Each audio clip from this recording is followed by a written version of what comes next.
Assalamualaikum warahmatullahi wabarakatuh. Pada pertemuan akuntansi syariah ke-9 ini, kami dari kelompok 2 yang beranggotakan Irinda Fazera Tama, Devinta Irza Pratama, Umi Nur Fitriana, Yiska Alvina Permatasari, Ari Putra Wibowo, Ragil Pramesti, Heni Zubaida, dan Alitias Nugroho akan menjelaskan mengenai akuntansi istisna.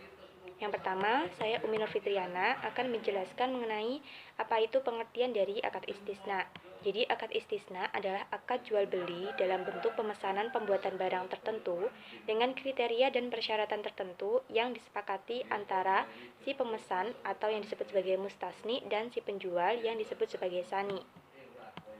Dalam PSAK 104 dijelaskan bahwa barang pesanan harus memenuhi kriteria yang pertama, memerlukan proses pembuatan setelah akad disepakati, yang kedua sesuai dengan spesifikasi pemesanan, jadi bukan produk massal, dan yang ketiga yaitu harus diketahui karakteristiknya secara umum yang meliputi jenis, spesifikasi teknis, kualitas, dan kuantitasnya. Di sini ada istisna yang disebut sebagai istisna paralel. Jadi, istisna paralel ini adalah penjual membuat akad istisna kedua dengan subkontraktor untuk membantunya dalam memenuhi kewajiban akad istisna yang pertama, yaitu akad istisna antara penjual dan si pemesan. Pihak yang bertanggung jawab pada pemesanan tetap terletak pada penjual, tidak dapat dialihkan pada subkontraktor, karena akad terjadi antara penjual dan pemesan, bukan pada pemesan dengan subkontraktor. Selanjutnya, begitu akad disepakati, maka akan mengikat para pihak yang bersepakat dan pada dasarnya tidak dapat dibatalkan kecuali karena dua hal. Yang pertama, kedua belah pihak setuju untuk menghentikannya, atau yang kedua, akad batal demi hukum karena timbul kondisi hukum yang dapat menghalangi pelaksanaan atau penyelesaian dari akad. Terima kasih. Jenis-jenis akad istisna. Istisna adalah akad jual beli dalam bentuk pemesanan pembuatan barang tertentu dengan kriteria dan persyaratan tertentu yang disepakati antara pemesan atau pembeli, musta'ni, dan penjual, pembuat atau sani. Yang pertama yaitu penjual melakukan akad istisna kepada pembeli. Yang kedua yaitu penjual menyerahkan barang kepada pembeli. Yang ketiga yaitu pembeli melakukan pembayaran kepada penjual. Istisna paralel adalah suatu bentuk akad istisna antara pemesan atau pembeli musta'ni dengan penjual, pembuat sani. Kemudian untuk memenuhi kewajibannya kepada musta'ni, penjual memerlukan pihak lain sebagai sani. Dalam contoh berikut yaitu transaksi pertama, penjual melakukan akad istisna kepada pembeli. Transaksi kedua yaitu penjual memesan dan membeli pada supplier atau pemasok. Transaksi ketiga yaitu produsen atau pemasok menyerahkan pesanan yang sudah dilakukan pada transaksi kedua kepada penjual. Pada transaksi 4, karena penjual sudah menerima barang yang diperlukan oleh pembeli, maka penjual menyerahkan barang tersebut kepada pembeli. Transaksi kelima yaitu karena pembeli sudah menerima barang tersebut, maka pembeli menyerahkan pembayaran tersebut kepada penjual. Baik, saya akan menjelaskan tentang dasar syariah. Yang pertama, sumber hukum akad istisna. Amr bin Auf berkata, perdamaian dapat dilakukan di antara kaum muslimin, kecuali perdamaian yang mengharamkan yang halal dan menghalalkan yang haram. Dan kaum muslimin terikat dengan syarat-syarat mereka, kecuali syarat yang mengharamkan yang halal dan menghalalkan yang haram. Hadis riwayat Tirmizi. Masyarakat telah mempraktikkan istisna secara luas dan terus-menerus tanpa ada keberatan sama sekali. Hal demikian menjadikan istisna sebagai kasus ijma atau konsensus umum. Istilah istisna sah sesuai dengan aturan umum mengenai kebolehan kontrak selama tidak bertentangan dengan nas atau aturan syariah. Segala sesuatu yang memiliki kemaslahatan atau kemanfaatan bagi umum serta tidak dilarang syariah boleh dilakukan. Tidak ada persoalan apakah hal tersebut telah dipraktikkan secara umum atau tidak. Yang kedua, rukun dan ketentuan akad istisna. Rukun istisna ada 3, yaitu yang pertama, pelaku terdiri atas pemesan yang disebut pembeli atau mustasni dan penjual atau pembuat atau syani.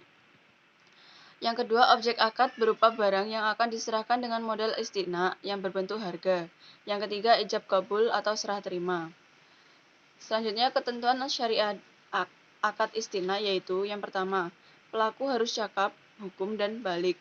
Yang kedua, objek akad. Objek akad dibagi menjadi dua. Yang pertama yaitu ketentuan tentang pembayaran adalah sebagai berikut. Yang pertama, alat bayar harus diketahui jumlah dan bentuknya, baik berupa uang, barang, atau manfaat yang demikian juga dengan pembayarannya. Yang kedua, harga yang telah ditetapkan dalam akad tidak boleh berubah, akan tetapi apabila setelah akad ditandatangani, pembeli mengubah spesifikasi dalam akad, maka penambahan biaya akibat perubahan ini menjadi tanggung jawab pembeli. Yang ketiga, pembayaran dilakukan sesuai kesepakatan. Yang keempat, pembayaran tidak boleh berupa pembebasan utang.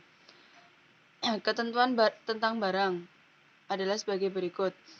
Barang pesanan harus jelas spesifikasinya, yaitu jenis, ukuran, mutu, sehingga tidak ada lagi perselisihan dapat dihindari. Yang kedua, barang pesanan diserahkan kemudian. Yang ketiga, waktu dan penyerahan barang harus ditetapkan berdasarkan kesepakatan. Yang keempat, barang pesanan yang belum diterima tidak boleh dijual. Yang kelima, tidak boleh menukar barang kecuali dengan barang sejenis atau sesuai kesepakatan. Yang keenam, dalam hal terdapat cacat atau barang tidak sesuai dengan kesepakatan, pemesan memiliki hak khiyar atau hak memilih untuk melanjutkan atau membatalkan akad. Yang ketujuh, dalam hal pesanan sudah dikerjakan sesuai dengan kesepakatan, hukumnya mengikat, tidak boleh dibatalkan, sehingga penjual tidak dirugikan karena ia telah menjalankan kewajiban sesuai kesepakatan. Yang ketiga, ijab kabul. Ijab kabul adalah pernyataan dan ekspresi saling ridho atau rela di antara pihak-pihak pelaku akad yang dilakukan secara verbal, tertulis, melalui korespondensi atau menggunakan cara-cara komunikasi modern. Yang ketiga yaitu berakhirnya akad istiqna. Kontrak akad istiqna bisa berakhir berdasarkan kondisi-kondisi berikut ini. Yang pertama, dipenuhi kewajiban secara normal oleh kedua pihak. Yang kedua, persetujuan bersama kedua belah pihak untuk menghentikan kontrak. Yang ketiga, pembatalan hukum kontrak. Hal ini dilakukan jika muncul sebab yang masuk akal untuk mencegah dilaksanakannya kontrak atau penyelesaiannya, dan masing-masing pihak harus bisa menuntut pembatalannya. Terima kasih. Assalamualaikum warahmatullahi wabarakatuh. Saya Devinta Riza Pratama. Di sini saya akan menjelaskan mengenai perlakuan akuntansi. PSAK 104. Akuntansi untuk penjual. Pengakuan untuk setiap aset tergantung dari akadnya. Jika proposal, negosiasi, dan biaya serta pendapatan aset dapat diidentifikasikan secara terpisah, maka dianggap akad terpisah. Jika tidak, maka akan dianggap satu akad. Jika ada pesanan, tambahan, dan nilainya signifikan atau dinegosiasikan terpisah, maka dianggap akad terpisah. 1. Beban per akad diakui sebagai beban tangguhan dan diperhitungkan sebagai biaya istisna jika akad disepakati. Jika akad tidak disepakati, maka biaya tersebut dibebankan pada periode berjalan. Contoh 11.1 beban per akad. Penjual mengeluarkan biaya sebesar 250 secara tunai untuk melakukan survei. Saat dikeluarkan biaya praakad, jurnal yang dicatat adalah biaya praakad ditangguhkan sebesar 250 berada di posisi debit, kas sebesar 250 berada di posisi kredit. Jika akad disepakati, jurnalnya adalah beban istisna sebesar 250 berada di posisi debit, biaya praakad ditangguhkan sebesar 250 berada di posisi kredit. Jika akad tidak disepakati, jurnalnya adalah beban operasional sebesar 250 berada di posisi debit, biaya praakad ditangguhkan sebesar 250 berada di posisi kredit. Yang kedua, ada biaya perolehan istisna terdiri atas A. Biaya langsung, yaitu bahan baku dan tenaga kerja langsung untuk membuat barang pesanan atau tagihan produsen atau kontraktor pada entitas untuk istisna paralel. B. Biaya tidak langsung, yaitu biaya overhead termasuk biaya akad dan praakad. C. Khusus untuk istisna paralel, seluruh biaya akibat produsen atau kontraktor tidak dapat memenuhi kewajiban jika ada. biaya perolehan atau pengeluaran selama pembangunan atau tagihan yang diterima dari produsen atau kontraktor akan diakui sebagai aset istisna dalam penyelesaian, sesuai dengan yang digunakan oleh perusahaan untuk memenuhi pelaksanaan pembangunan tersebut. Contoh 11.2 biaya perolehan istisna. Suatu akad baru tidak terkait dengan contoh 11.1 disepakati, di mana biaya perolehan atau produksi diperkirakan sebesar 1.000, margin keuntungan 200, dan nilai tunai saat penyerahan 1.200. Saat pengeluaran biaya akan dilakukan pencatatan sebagai berikut, sesuai dengan realisasi. Aset istisna dalam penyelesaian sebesar 1.000 berada di posisi debit. Persediaan, kas, utang, dan lain-lain sebesar 1.000 berada di posisi kredit.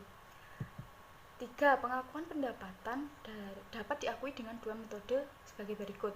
A. Metode akad selesai adalah sistem pengakuan pendapatan yang dilakukan ketika proses penyelesaian pekerjaan telah dilakukan. B. Metode persentase penyelesaian adalah sistem pengakuan pendapatan yang dilakukan seiring dengan proses penyelesaian berdasarkan akad istisna.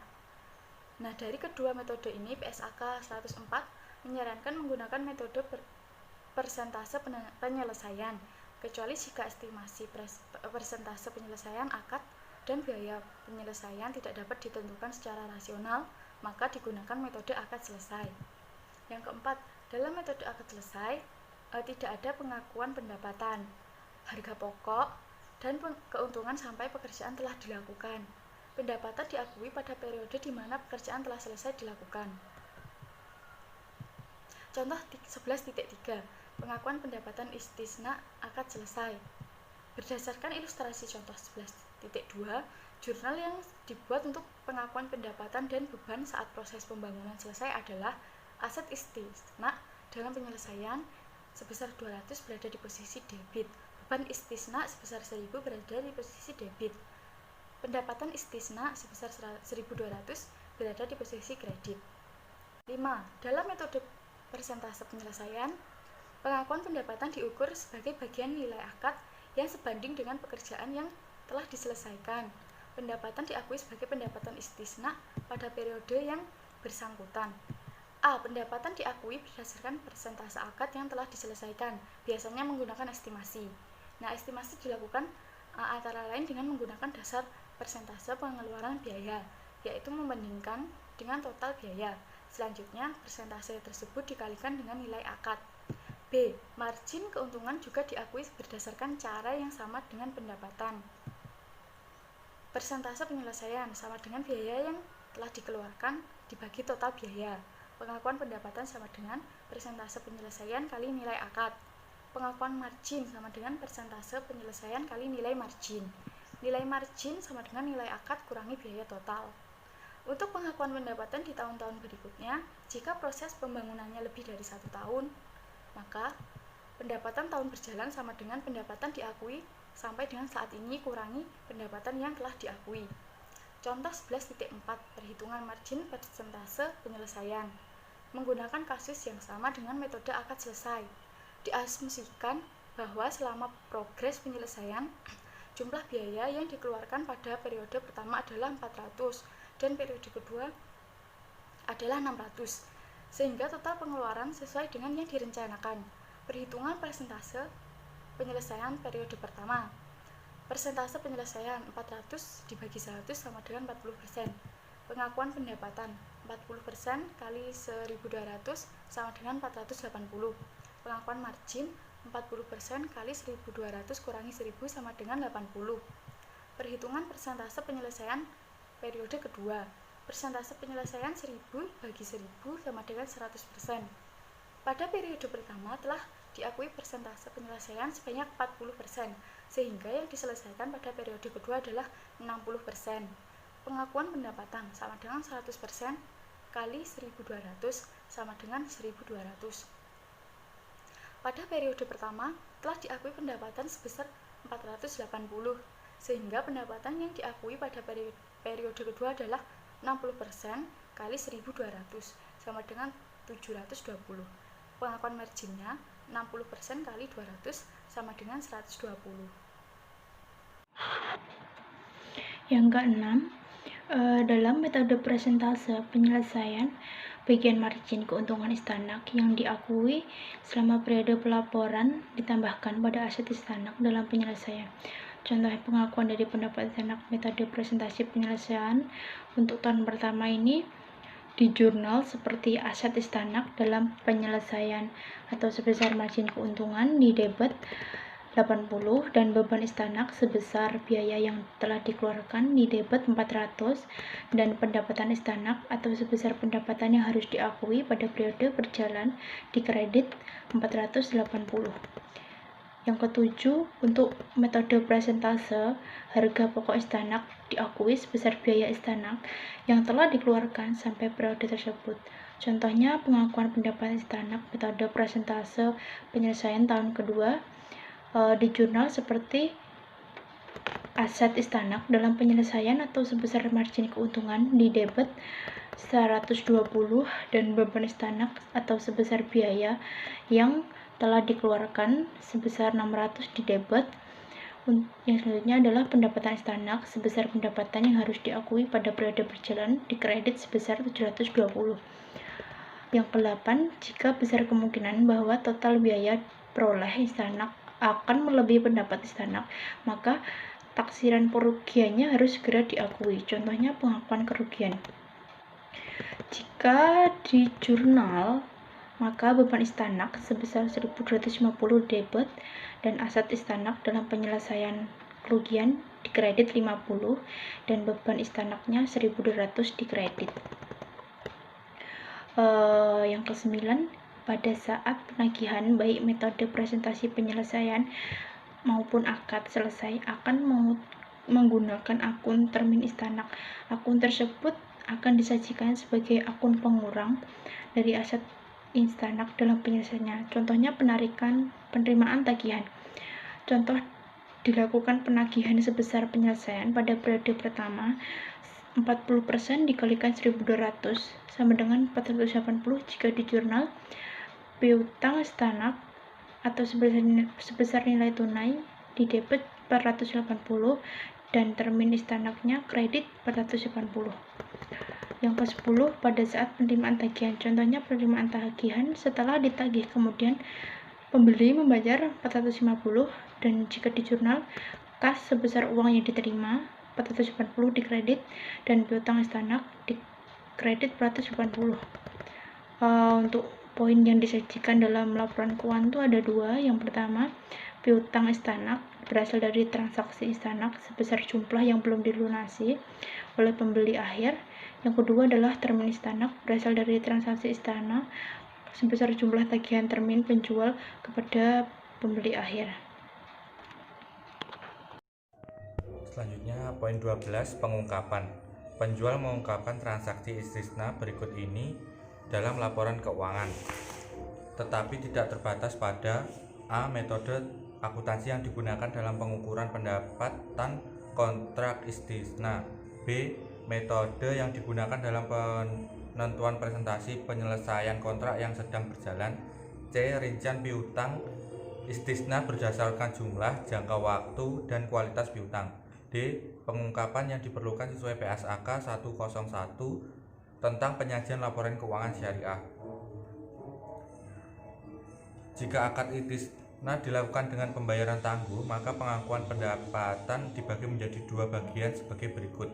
1. Margin keuntungan pembuatan barang pesanan yang dihitung dari selisih antara nilai tunai pada saat pembayaran dengan biaya yang dikeluarkan dan diakui sesuai presentase penyelesaian. 2. Selisih antara nilai akad dan nilai tunai saat penyerahan diakui selama periode pelunasan secara proporsional sesuai dengan jumlah pembayaran.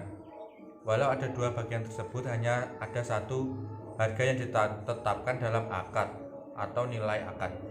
Berdasarkan hal tersebut, maka pembedaan jurnal istisna tangguhan dan istisna yang dibayar tunai terletak pada dua jurnal yang terdiri atas jurnal pendapatan dan untuk jurnal pengakuan margin keuntungan yang disebabkan pembayaran tangguh. Untuk membedakan apakah suatu akad istisna kelompokkan sebagai akad tunai atau akad tangguh adalah dilihat dari apakah ada perbedaan waktu antara pelunasan, pembayaran, dan penyerahan aset. Apabila aset sudah diserahkan namun pembayaran belum lunas, maka dikatakan penjualan tangguh. Apabila akadnya adalah penjualan tangguh dan pembeli melakukan pelunasan sebelum jatuh tempo, kemudian penjual memberikan potongan, maka potongan tersebut menjadi pengurangan pendapatan istisna. Kemudian akuntansi untuk pembeli. Yang pertama yaitu untuk pembayaran tunai atas pesanan istiqna. Pembeli mengakui aset istiqna dalam penyelesaian sebesar jumlah termin yang ditagih oleh penjual sekaligus mengakui utang istiqna kepada penjual. Contoh 11-12 pembayaran tagihan. Pembeli ditagih sebesar 480. Jurnalnya yaitu aset istiqna dalam penyelesaian di debit 480, utang kepada penjual di kredit 480. Kemudian pada saat aset istiqna selesai dibangun, maka pembeli akan melakukan pembayaran terakhir dan melaksanakan serah terima aset istiqna. Contoh 11.13 pembayaran terakhir dan serah terima aset istiqna. Nilai akad adalah 1.200, maka saat melakukan sisa pembayaran dan serah terima aset jurnal yang dibuat adalah aset istiqna dalam penyelesaian di debit 720, utang kepada penjual di kredit 720. Kemudian aset tetap di debit 720, 1.200, aset istiqna dalam penyelesaian di kredit 1.200. Kemudian pembayaran istiqna secara tangguh. Jika aset istiqna yang diperoleh melalui transaksi istiqna dengan pembayaran tangguh lebih dari 1 tahun, diakui sebesar biaya perolehan tunai. Selisih antara harga yang beli yang disepakati dalam akad tangguh dan biaya perolehan tunai diakui sebagai beban istiqna tangguh. Contoh 11.14 akad istiqna dengan pembayaran tangguh. Diketahui bahwa perolehan produksi 1000, margin keuntungan 200, nilai tunai saat penyerahan 1.200, nilai akad karena pembayaran tangguh 1.500, serta selisih nilai akad dan tunai 300. Pembayaran sebesar 500 per periode dilakukan 3 periode. Jurnalnya yaitu